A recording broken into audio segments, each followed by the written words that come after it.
নমস্কার বন্ধুরা। তো আজকের ভিডিওতে আমরা আলোচনা করব মোটোরোলার তরফ থেকে আসা একটা আপকামিং ফ্ল্যাগশিপ লেভেল স্মার্টফোন সম্বন্ধে। এবার এই স্মার্টফোনটার নাম হচ্ছে মোটোরোলা এজ X30।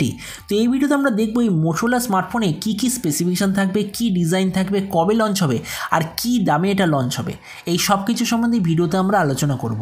তো চলুন শুরু করছি ভিডিওটা কোনো সময় নষ্ট না করে। আপনি যদি গ্যাজেট ওয়ার্ল্ড বাংলা চ্যানেলে প্রথমবার আসেন আর এরকম বাংলা টেক ভিডিও ডেইলি দেখতে চান, তাহলে গ্যাজেট ওয়ার্ল্ড বাংলা চ্যানেলটা সাবস্ক্রাইব অবশ্যই করে নেবেন। তো প্রথমত আলোচনা করবে ডিজাইন সম্বন্ধে। যেমন আপনি স্ক্রিনে দেখতে পাচ্ছেন, এটাই আসলে হচ্ছে মোটোরোলা এজ X30 ডিজাইন। মানে এর যে স্মার্টফোনটা যে রিসেন্টলি বাজেট রেঞ্জে মোটোরোলা E40 লঞ্চ হয়েছিল, তাতে আপনি যেমন টাইপের একটা ডিজাইন দেখতে পেয়েছিলেন, প্রায় সেরকম ডিজাইনই আপনি এতে দেখতে পাবেন। কেননা এর একটা ফ্ল্যাগশিপ লেভেলের স্মার্টফোন, তো ওই জন্য এক্সপেক্ট করা হচ্ছে যে এতে আপনি গ্লাস বডি দেখতে পাবেন।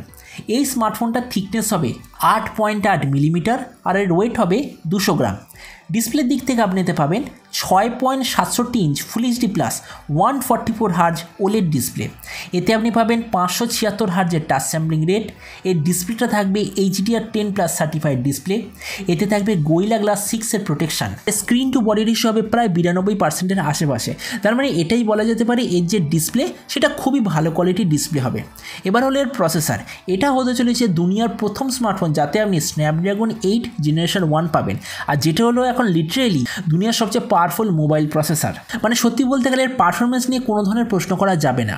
ক্যামেরার দিক থেকে আপনি পাবেন 50 আর 2 মেগাপিক্সেলের ব্যাক ক্যামেরা। এই যে 50 মেগাপিক্সেলের মেন সেন্সার সেটা আপনি পাবেন OIS এর ফিচার। এই যে সেকেন্ড 50 মেগাপিক্সেল সেন্সার সেটা আসলে হলো স্যামসাং GN1 সেন্সার, যেটা আসলে হলো একটা আলট্রা ওয়াইড সেন্সার। আর যে থার্ড 2 মেগাপিক্সেল সেন্সার বলা হচ্ছে যে ওটা একটা ডেপথ সেন্সার। আর ফ্রন্টে আপনি পাবেন 60 মেগাপিক্সেলের ক্যামেরা। মানে এটা দুনিয়ার প্রথম স্মার্টফোন হতে চলেছে যাতে আপনি 60 মেগাপিক্সেলের ফ্রন্ট ক্যামেরা দেখতে পাবেন। এই যে স্মার্টফোনটা টোটাল দুটো ভেরিয়েন্টে লঞ্চ হবে, 8 128 জিবি আর 12 256 জিবি ভেরিয়েন্ট। এর র্যামের কোয়ালিটিটা হবে LPDDR5 আর এর মেমোরি কোয়ালিটিটা হবে UFS 3.1। আর তার সঙ্গে আপনি অবশ্যইভাবে কোনো ধরনের SD কার্ডের সাপোর্ট আপনি দেখতে পাবেন না। ব্যাটারি দিক থেকে আপনি পাবেন 5000 mAh ব্যাটারি, তার সঙ্গে 68 ওয়াটের ফাস্ট চার্জ। মানে এটা মোটোরোলার তরফ থেকে আসা প্রথম স্মার্টফোন হবে যাতে আপনি 68 ওয়াটের ফাস্ট চার্জ পাবেন। আর যে কানেক্টিভিটি সেটা আপনার থাকবে USB Type-C। অডিও দিক থেকে এই স্মার্টফোনে আপনি পাবেন ডুয়েল স্পিকার, আর তার সঙ্গে যে অডিও এফেক্ট সেটা আপনি পাবেন ডলবি অ্যাটমসের অপশান। এই স্মার্টফোনের আরও একটা ফিচার হলো যে নাম্বার অফ মাইক। কেননা একটা নর্মাল স্মার্টফোনে শুধুমাত্র দুটো মাইক থাকে কথা বলার জন্য, কিন্তু এতে আপনি আরও ভালোভাবে পরিষ্কার কথা বলার জন্য এতে আপনি পাবেন 3খানা টোটাল আলাদা মাইক। মানে নর্মালের চেয়ে একটা এক্সট্রা আপনি মাইক দেখতে পাবেন। এই স্মার্টফোনের বাকি কিছু ফিচার হলো যেতে আপনি IP52 water and dust protection পাবেন। অ্যান্ড্রয়েড 12 দিয়ে এটা লঞ্চ হবে। এতে আপনি পাবেন Wi-Fi 6 ব্লুটুথ 5.2 এর অপশান। আর এই স্মার্টফোনের সঙ্গে অফিসিয়ালি এটা অ্যানাউন্সমেন্ট হবে যে এতে আপনি 2 বছরের অ্যান্ড্রয়েডের মেজর আপডেট পাবেন।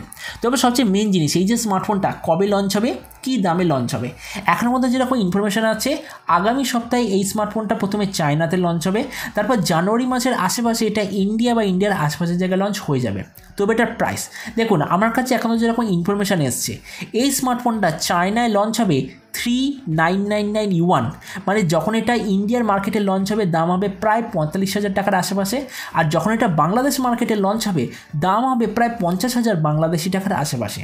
তো এবার সব ভিডিওর মধ্যে এই ভিডিও লাস্টে আমি আপনাকে জানাবো এই যে 45,000 টাকায় মোটোরোলা এজ X30 বলে যে স্মার্টফোনটা লঞ্চ হতে চলেছে, আপনার কি এটা নেওয়া উচিত নাকি এই প্রাইস পয়েন্টে অ্যাভেলেবেল অন্য কোনো ফ্ল্যাগশিপ স্মার্টফোন নেওয়া উচিত। দেখুন, প্রথমে আমরা সেটা বলার আগে এর স্পেসিফিকেশনটা একটু দেখব। 45,000 টাকার হিসাবে এই যে ডিসপ্লে অবভিয়াসলি খুবই ভালো, এতে কোনো ডাউট নেই। প্রসেসর যেটা পাচ্ছেন দুনিয়ার সবচেয়ে পাওয়ারফুল প্রসেসর, তাতেও কোনো ডাউট নেই। এতে যে ক্যামেরা সেটআপ থাকছে সেটাও ডেফিনেটলি সবচেয়ে ভালো, কেননা 50 আর 50 মেগাপিক্সেলের মেন সেন্সার, তাও আবার মোটোরোলার ক্যামেরা অপটিমাইজেশন। আবার ফ্রন্টেও আপনি পাবেন 60 মেগাপিক্সেলের ক্যামেরা। তার মানে ডেফিনেটলি এই যে ক্যামেরা খুবই ভালো হতে চলেছে। ব্যাটারি 5000 mAh, কিন্তু তার সঙ্গে আপনি 68 ওয়াটের চার্জার পাবেন। মানে এদিক থেকেও কোনো ধরনের কোনো সমস্যা নেই। তো ওই জন্য আমার মতে মনে হয় 45,000 টাকার হিসাবে এই যে মোটোরোলা এজ X30 বলে যে স্মার্টফোনটা আসছে ওই প্রাইস রেঞ্জের সবচেয়ে ভালো স্মার্টফোন হবে আমার তো মনে হয়। কেননা ওই প্রাইস রেঞ্জে এখনও পর্যন্ত কোনো ধরনের স্মার্টফোন অ্যাভেলেবেল নেই যারা এত ভালো কোয়ালিটির ডিসপ্লে, প্রসেসর, ক্যামেরা, ব্যাটারি এইসব জিনিস প্রোভাইড করবে। তো ওই জন্য ভিডিও লাস্টে আমি আপনাকে এটাই বলবো, আপনার যদি টার্গেট থাকে একটা ফ্ল্যাগশিপ স্মার্টফোন নেওয়ার, কিন্তু আপনি 45 থেকে 50,000 টাকার বেশি খরচা করতে চাইছেন না, তাহলে আপনার অবশ্যইভাবে এই মোটোরোলা এজ X30 বলে স্মার্টফোনটা চুজ করা উচিত। কেননা একটা ফ্ল্যাগশিপ স্মার্টফোনে যা যা ফিচার থাকে সব ফিচার আপনি একটা স্মার্টফোনেই পেয়ে যাচ্ছেন। তো এবার আপনি যে কমেন্টে আমাকে অবশ্যই জানাবেন এই যে মোটোরোলার তরফ থেকে যে স্মার্টফোনটা আসতে চলেছে এটা ডিজাইন স্পেসিফিকেশন আর প্রাইস দেখে আপনার কী মনে হয়, আর যে দামে এটা লঞ্চ হবে সেই দামে আপনি কি এটা নিতে চান নাকি এই প্রাইস পয়েন্টে অ্যাভেলেবেল অন্য কোনো 5G স্মার্টফোন নিতে চান। এটা সম্বন্ধে নিচে কমেন্ট বলতে আমাকে একদমই ভুলবেন না। তো চলুন দেখা হবে আগামীকালের একটা টেক ভিডিওতে। Till then stay tune and always remember think positive, be positive. Thank you.